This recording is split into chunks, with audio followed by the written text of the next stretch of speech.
বোনের মেয়েকে আর ভাইয়ের মেয়েদেরকে দেখলে মাঝে মাঝে খুব আফসোস হয়, মনে হয় যে আমারও যদি একটা কন্যা সন্তান থাকতো। সমস্যা নেই ভাই, আমার তো 2টা রাজপুত্র, কোনো একদিন তাদেরকে বিয়ে করিয়ে আরো 2টা রাজকন্যা নিয়ে আসবো আমার ঘরে। ওইদিকে আবার আমার বোন আর ভাইও আফসোস করে যে তাদেরও যদি আমার মতো একটা পুত্র সন্তান থাকতো। শ্বশুর বাড়ি, বাবার বাড়ি, নিজের বাসা, যেখানেই থাকি না কেন সবসময় চেষ্টা করি সবকিছু সুন্দরভাবে গুছিয়ে রাখার। মাত্র কয়েকটা ফুলদানি আর কিছু কুশন দিয়ে আজকে আমাদের গ্রামের বাড়িটা সুন্দর করে সাজিয়েছি। সবকিছুই থাকছে আজকের এই ভিডিওতে। তার আগে একটু বলে নেই, যারা এই মাসের 22 তারিখ পর্যন্ত আমার নিজের হাতে বানানো এই তাসনিম হেয়ার কম্বোটি অর্ডার করবা, তাদের মধ্যে যে কোনো একজন লাকি কাস্টমার কিন্তু পেয়ে যাবা iPhone 17 Pro Max। সেই সাথে আমাদের 1400 টাকা দামের এই হেয়ার কম্বোটি এই মুহূর্তে যারা অর্ডার করবা তারা পেয়ে যাবা মাত্র 999 টাকায়। শুধু তাই নয়, আজকের এই ভিডিওটা যে সকল আপু ভাইয়ারা 10টা করে শেয়ার করে দিবা, তাদের মধ্যে 10 জন আপু ভাইয়া পেয়ে যাবা আমার এই হেয়ার কম্বো একদম বিনামূল্যে। সো আর দেরি না করে অন্তত iPhone 17 Pro Max জেতার সুযোগ মিস না করতে চাইলে এখনই ক্যাপশনে পেজ মেনশন করে দিয়েছি, অর্ডার কনফার্ম করে আসো। সাথে হোয়াটসঅ্যাপ নাম্বারও কমেন্ট বক্সে দিয়ে দিয়েছি। ভাইরে ভাই, চুল পড়া নিয়ে আর কোনো টেনশন নয়। চুল লম্বা হচ্ছে না, চুল লম্বা করতে চাচ্ছ বা চুল আমার মতো সিল্কি শাইনি করতে চাচ্ছ, তাহলে চোখ বন্ধ করে এখনই গিয়ে অর্ডার কনফার্ম করে আসো। যাই হোক গাইস, এইবার চলুন ভিডিওতে ফিরে যাওয়া যাক। আমার বোনের একটা মেয়ে আর আমার ভাইয়ের হচ্ছে 2টা মেয়ে। সো ওদেরকে যখন দেখি ওর বাবা মা সুন্দর করে জামা কাপড় পরিয়ে সাজুগুজু করিয়ে হাতে চুড়ি, ঠোঁটে লিপস্টিক, চুলে সুন্দর সুন্দর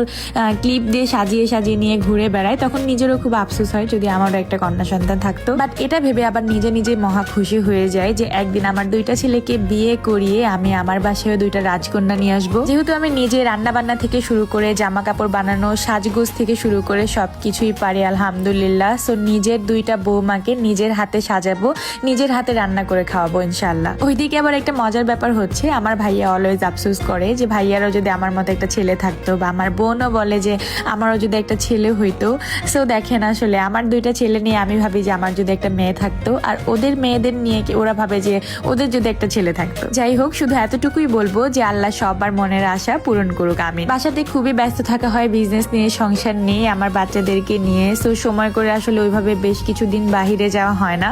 সো ফাইনালি আমার 2 ছেলেকে নিয়ে চলে আসলাম ওদের দাদির বাড়িতে। অ্যান্ড আমিও কিছু রুম ডেকোরেশন করার জন্য কিছু ফুলদানি, তারপর হচ্ছে সোফার জন্য কিছু কুশন কাভার সবকিছু নিয়ে আসছিলাম, যেটা আমি আসলে আজকে ডেকোরেট করব। তো ভিডিওটার আসলে সাথেই থাকুন সবাই। এরই মধ্যে আমার শাশুড়ি আমাদের জন্য গরুর মাংস পোলাও রান্না করেছিল, আর আমাদের বলতেছিল যে চলে আসো, গরম গরম খেয়ে ফেলো। তারপর আমি বাড়ির উঠানের গাছের থেকে কিছু লেবু পেড়ে নিয়ে আসি, অ্যান্ড খাওয়া দাওয়া শেষ করে চলে আসলাম একটু রুম ডেকোরেশনের কাজে। আমার শাশুড়ি আম্মু একটু অসুস্থ থাকায় পুরো বাসাটা একটু মেসি হয়েছিল। সো আমি ফাইনালি একটু ডাইনিং টেবিল থেকে শুরু করে সবকিছু ক্লিন করে রুম টুম ঝাড়ু দিয়ে সুন্দর করে আসলে সবকিছু সাজাচ্ছিলাম।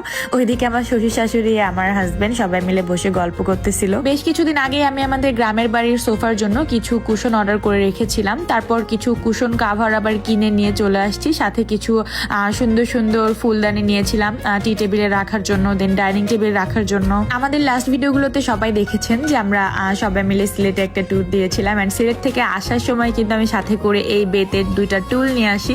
মানে এইটা আইডিয়া করেই যে আমাদের সোফার মাঝখানে যে একটা ফাঁকা জায়গাটা, সেখানে আমি এই টুলটা রাখবো, অ্যান্ড দেখতেও কিন্তু সুন্দর লাগবে যদি সেই মানে একটা ফুলদানি ওই টুলটার উপরে রাখি আর কি। এরপর আমি কুশনগুলোতে সুন্দর সুন্দর কুশন কাভার দিয়ে দেই, তারপর হচ্ছে সুন্দর করে রুমটা ক্লিন করে ফেলি।